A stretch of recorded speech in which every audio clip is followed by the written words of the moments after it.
Priešais tave yra padėta Helovyno dekoracija. Pabaig ją skaptuoti. Pasakodama Širpiausia tau nutikusi istorija. Kai buvau Berlyne, ištusinau ir įmečiau savo telefoną į kanalizaciją, kur prie buto būna, kur nuteka vanduo ir būna tokios grotelės ir šiaip, buvo taip hit or miss, ar žmogus tenai pralys. Įlindau tą skylę, vos joje neužstrigau, ten visa nubrozdinta, nukritau į apačią, ten buvo kokie 3 metrai gylio. Dairausi, galvoju, kaip aš dabar išlipsiu. man būna tas vadinamasis miego paralyžius. Aš tą miegojau pas močiutę, prabudau ir jaučiu, kaip kažkas spaudžia mane, kažkas, kad virš manęs yra ir mane va taip dusina. Negaliu pajudėti, žodžiu, bandau klykti, bet aišku, garso ten nėra. Važinėdavom po visokias apleistas vietas. Yra kalnas tokia ir yra ant jos stovi koplytėlė. Ir mes ten važiuojam naktį, žinai, kas mes nešlepus. tą žodį. Tam buvo apsėdę vieną iš mūsų draugų. Tavi? Ne, aš tai normalus. Jis taip eina, ne? Išgirdom tokį traškėjimą. Atsisukam ir tas draugas už nugaros jie atsilikęs. Atsisukam į tą draugą ir jis toks daro, va tai va. Pakilo? Ne, iš pradžių nekilo. Mes tokie, oh my god, kas čia vyksta, žinai, visi sunerime. Sakom, girdi, Vycka girdi. Jis negirdi mūsų. Pradėjau kiek garsai sklisti iš šonų ir panašiai, tipo, jau žiauri, kai jau nesprendam, kas vyksta. Ir tada jau žiūrim, po biškį pradeda kilti. Bet gerai, kad mano protingas smegenys yra. Tam Vyckai žiauriai patinka tokia viena specifinė daina. Turėjom tokį magnetolą, nes čia senais laikais būdavo CD player. Jo. Turėjom, tai aš greit pribėgau, išsitraukiau jį, ausinės įdėjom ir uždėjom jam ant kalsų, kol jis pradėjo kilti. Ir tada jinai We run up the hills, we run up the hills. Ir jis kilo, tada pradėjo šviest dangus ir jis tada taip susmuko, kai visą dainą sukrojo. Žiauriai gera istorija. Geriausiai. Tikrai ir aš nesapasakojęs niekam, tai dabar pirmą kartą aš ją pasakoju. Kartą gyveno viena tokia mergina, nusprendė, kad reikia pasigaminti jai pusryčius. Tai yra avokadą ir kiaušinį. Jis pasiėmė paprastą peilį, tada reikėjo išimti kauliuką. Ir bandė išimti tą kauliuką ir perspėjo savo pirštą. Prasipjojo visą arteriją ir pradėjo trykšti kraujas visur. Ant baltų sienų, tose namuose ištryško kraujas, nebeliko piršto. Tai ta mergina aš esu.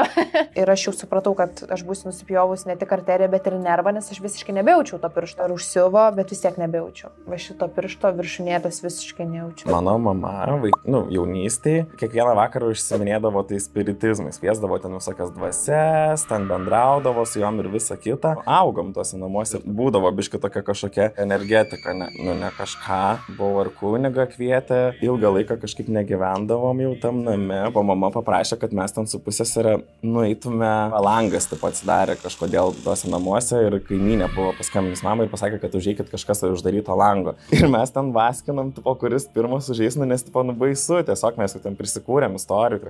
Įsivaizduokit, kad ten, kai seniai negyventa, tai ten dulkių tiek daug, tveri visas lubas, taip su pirštais, 4 pirštais, tiesiog visur taip išdarkyta ir tada ten prieš spinteles, kur kriauklė, tiesiog prieš kriauklės parašyta help. Ir dabar mes va šitą pamatėm, tiesiog aš ten to lango net nedariau, mes ten, žodžiu, skutom kuo greičiau iš tų namų. Buvome pas draugę ir sako, neseniai įsigytas butas, persikraustė su šeima, viskas tvarkoja, turi katę, buvo mergaičių vakarėlis, gal 3, buvom 4 ir nusprendėme miegoti. Ir ta katė buvo juoda, ji tiesiog atsistojo vidury svetainės ir pradėjo taip ratais sukti ir žiūrėti vieną tašką, į nieką ir taip šnypšti. Aišku, draugė sako, ji niekada taip nedaro, ji niekada nešnypščia. Ir po to, aišku, sužinojau, tos draugės ten šeimos narys pas svetainėje tai įvyko, kur tas katinas ir sukosi. Kaip baisu. Marius išvažiavo su draugais ir su savo mergina išvažiavo į Austriją slidinėti. Čia mėgsta fotografuoti, paliko savo draugus namukuose ir sako, aš varau biškį pafotkį. Ir išėjo per tuos trailus slidinėjimo, fotkino gyvūniukus ir tada galiausiai jau pradėjo tempti ir gal reikėtų jau man varyti namo, ne? Nebūčiau vyras, jeigu ne šortkatinčiau kelio. Jisai šortkatino vieną kartą, antras šortkatinimas buvo nuo kalno.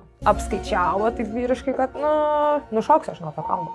Ir pasirodo, ten buvo 4 metrų aukštis. Jisai nukrito į vieną iš tų salelių prie krioklio ir jisai suprato, kad jis susilaužė koją. Neturėjo telefono su geru ryšiu. Jis negali atsistoti, negali šauktis pagalbos, nes nėra nieko, nei vienos gyvos dvasios. Jo pradėjo ieškoti visos tarnybos. Praeina viena diena, ateina antra naktis. Buvo tenai žmogus, kuris sudarinėja žemėlapius tuos trailų. Po dienos, po 2 jisai pasakė, kad, nedėkit daug vilčių, nes čia žiauriai daug žmonių išeina į tos trailus ir žiauriai daug žmonių miršta. Ateina 3 naktis ir jis vis dar yra ant tos krioklio pakilos. 4 diena, 4 naktis ir jisai jau buvo praradęs visiškai viltį. Jau visi buvo palaidoję ir jau galvojo, kad ieško lavono. 5 dieną jisai išgirdo žmonių balsus ir galvojo, kad jam haliunkis. Pamatė, kad viršai krioklio ant skardžio yra 2 vaikinukai. Bandė atsistoti, jam neišėjo, jis ten pradėjo rėkti ir tie vaikinukai jį pamatė. Tie vaikinukai sako, o, pagaliau žmogus radom, mes biški pasiklydom, gal gali padėti. Įsivaizduokit, aš mėgausiu, žiūriu teliką. Močiutė, senelis jau nuėjo miegot, užsidarė duris ir aš tiesiog pradedu girdėti,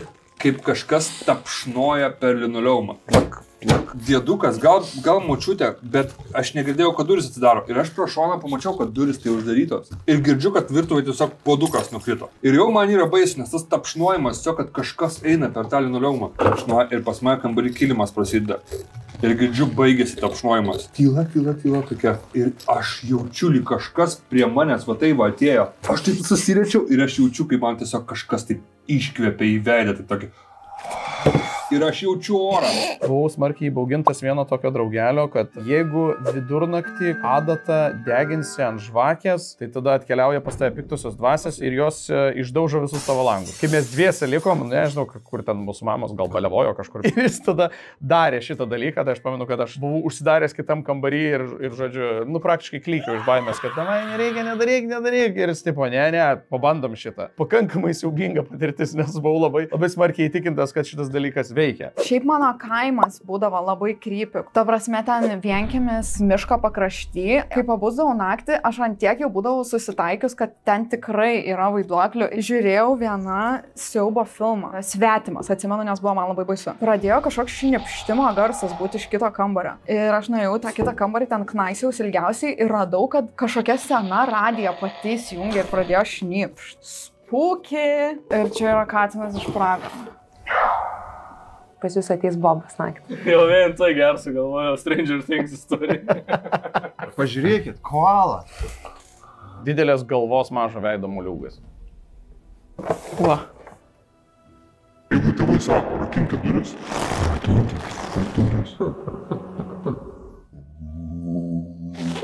Tarp kitko mes. 1, 2, 3.